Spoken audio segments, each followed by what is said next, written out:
Hey, guys, we're here at the Locker Room Toss Ring Scandal. We'll talk about the truth behind Seth Rollins' cash in at WrestleMania, the real story behind the cash in. You guys get the license. We come into the locker room.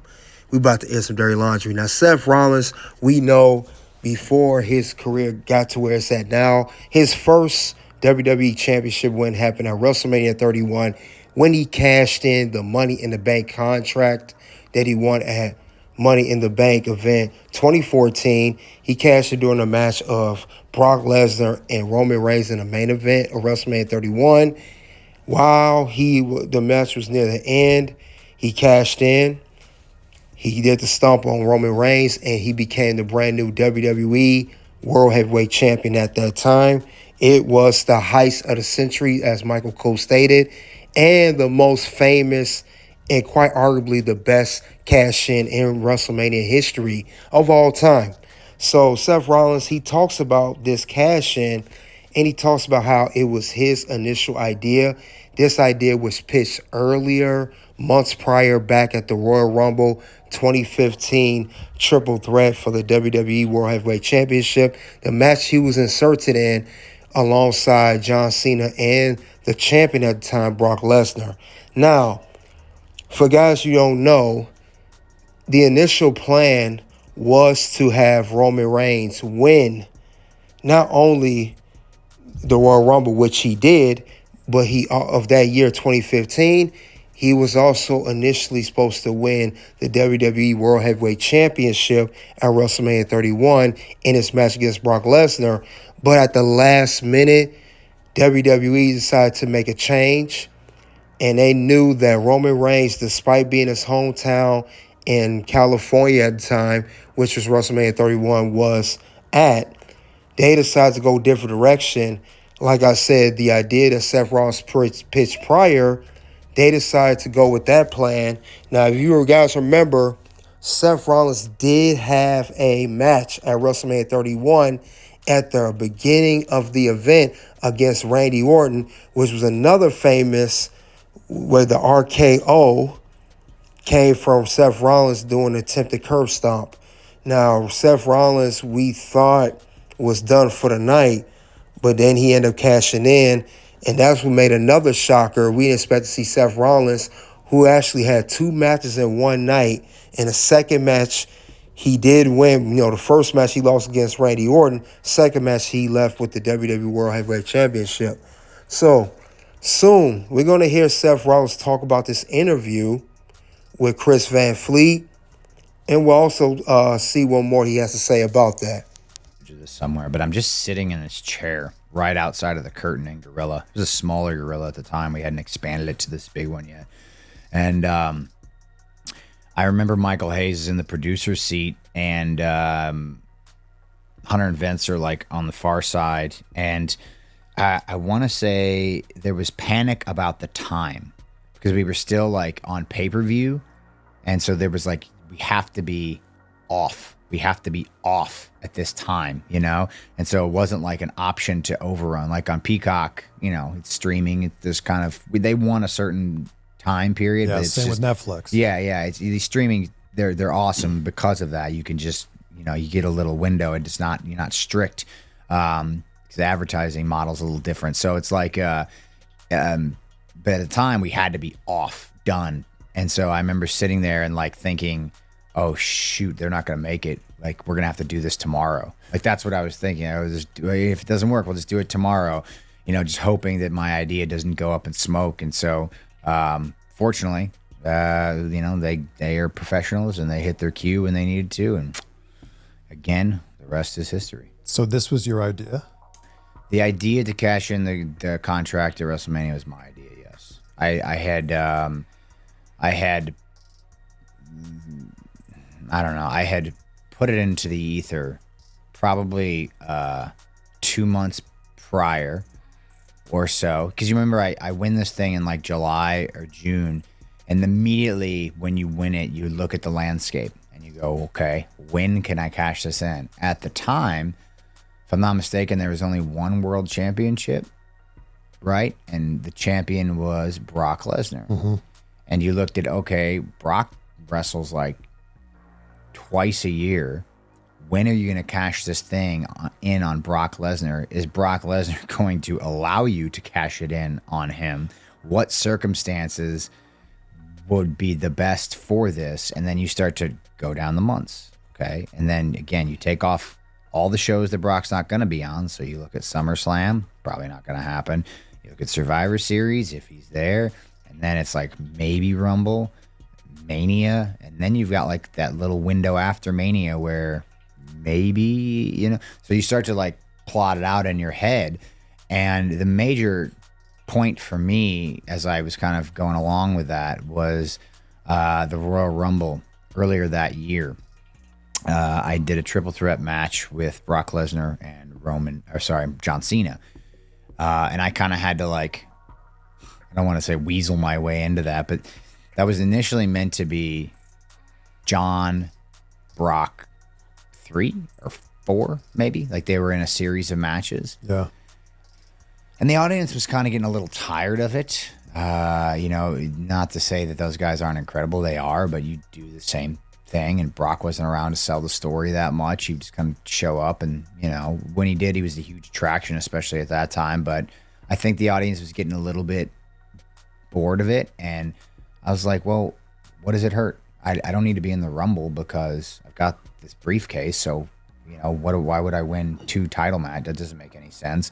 I don't want to be off the show. I'm like, just throw me into that triple threat, like I can mix in there good. It'll change the whole dynamic of the thing up and let's just see what happens. We ended up having a really great triple threat and a really good dynamic. That was the first time I think I worked with Brock really. So he got to see how my mind works a little bit. So got to kind of create some, little touches of respect there. And then later that night, Roman wins the Royal Rumble to a chorus of boos. Even The Rock comes out afterwards or during to try to endorse him, and it just did not matter. Yeah. And I was like, oh, this isn't good. This isn't good. You don't want to give him this title at WrestleMania. Like, if he gets booed out of the building there when he wins the title the first time, then, you know what I mean? Like, that's not good. All right, now, as I stated earlier, it's said that Sika, Roman Reigns' dad, he was upset about Roman Reigns losing because we know that they was anticipating Roman to win that match. They said that he was even starting to want to start a war. A lot of family members were surrounded by Sika, and they know Roman Reigns was very upset about losing. The family was not happy at all. And Michael P.S. Hayes said it was BS. He talked to Sika and all that stuff regarding Roman Reigns not winning. Sika said he was happy about his performance and everything, but they said that's another rumor that's let you know that Roman was originally supposed to win the match, but he did not win the match.